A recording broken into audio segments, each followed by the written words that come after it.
Hello. So we are almost at the end of our journey through Hebrews. This week we're going to look at a bit of a longer passage than we did last week.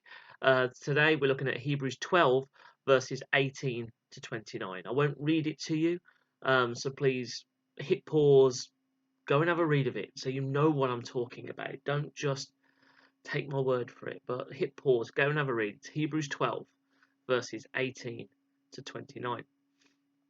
So once again, this passage starts with a comparison of Old Testament thought and New Testament thoughts. The comparison of the Jewish ways and thoughts of those of the new in the Jesus-led era.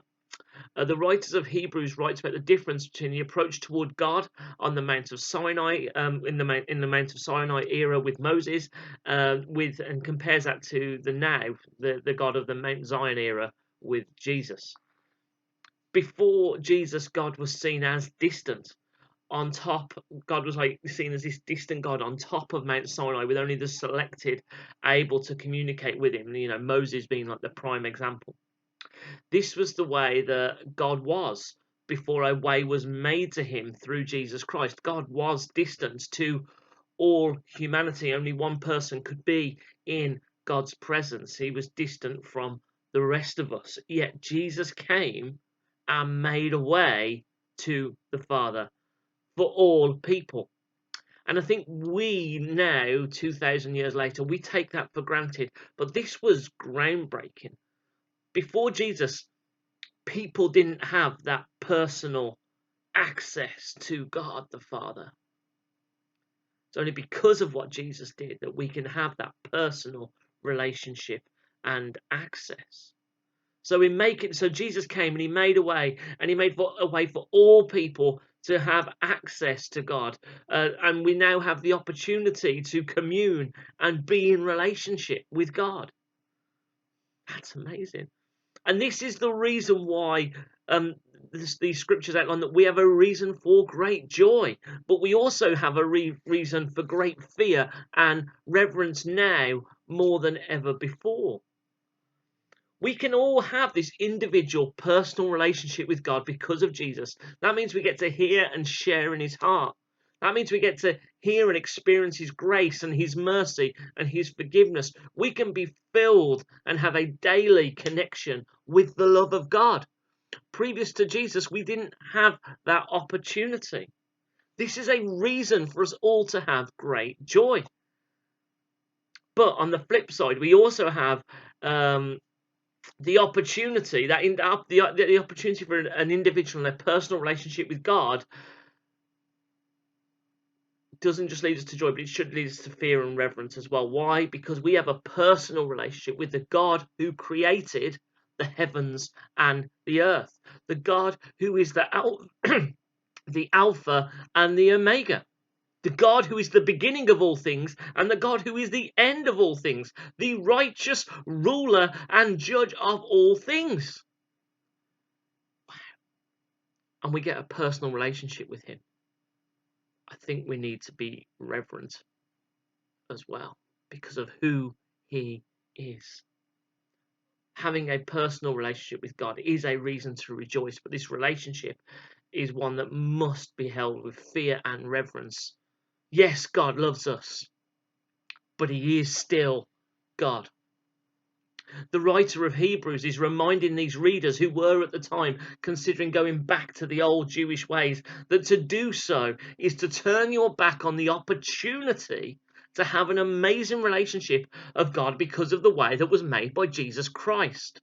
And this means, if we were to turn our backs on that, that we'll be robbing ourselves of that great joy of this personal relationship with God, but also denying ourselves the opportunity to bow down and worship in the presence of the King with great reverence and awe.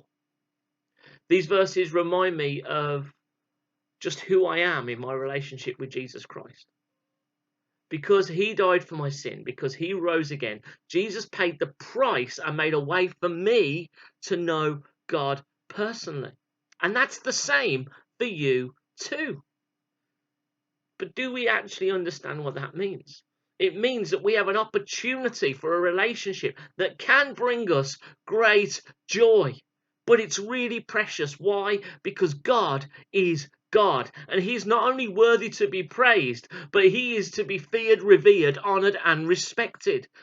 Because of Jesus, we can enter His throne room and worship Him in person, something that previous to Jesus, people couldn't do. Because of Jesus, we have a reason to worship with great joy and to personally experience the majesty of the King. Who's that King? God. And the things of God cannot be shaken. Firstly, how joyful are we about that? How often do we take our eyes off ourselves and just look to God and simply worship Him and thank Him for His personal love, His personal care, and His personal attention, which I don't deserve, but He still does it. Isn't that a reason to be filled with joy? But secondly, how reverent are we of God? Let's never forget that He is God. No one on this earth has the authority of God. Do we take God's word seriously? Do we take His commands seriously? Are we obedient to the Creator of all things in our relationship with Him? Or do we merely take His word on advisement? He is God. And we must make sure that we never forget that. Yes, He's worthy to be praised, but He's also worthy to be feared and revered. And this personal balance of joy and fear and reverence is only available to us because of the way made for us by Jesus Christ. Because of Jesus, God is no longer distant. He's no longer the distant God on the Mount Sinai. He's the God who is with us. He is the God who is for us. But He's the King of Kings and the Lord of Lords. So we've got so many reasons to be joyful, but we need to make sure that we're living in that worship space of fear and reverence as well. Why? Because yes, He's my best friend.